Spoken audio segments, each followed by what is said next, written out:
Assalamu alaikum warahmatullahi wabarakatuh.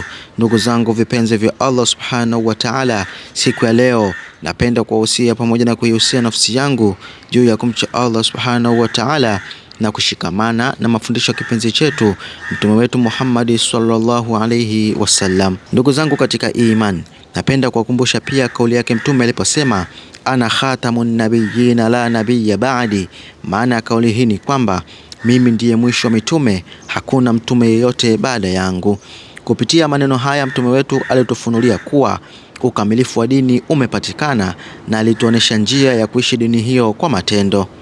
Katika msikiti wake mtume sallallahu alaihi wasallam hakufanya ibada pekee, alifanya dawa ya kuwalingania watu, akafanya taalimu ya kuelimisha umma, akafundisha tabia njema, amefanya dhikri na kikubwa zaidi alifanya khidma, yani kuhudumia jamii yote kwa upendo na huruma. Leo tarehe 9 ya mwezi wa 8 mwaka 2026, katika kuyaishi kivitendo mafundisho hayo ya mtume wetu Muhammad sallallahu alaihi wasallam, amejalia taasisi ya umoja wa maimamu na walimu wa madrasa Tanzania UMATA imewafikia wakazi wa Temeke, Dar es Salaam katika kuhakikisha inatoa sadaka ya chakula. Huu ni mkakati thabiti wa kuhakikisha kuwa wanajamii wenzetu wanapata mahitaji muhimu ya kibinadamu ikiwemo sadaka hii ya chakula.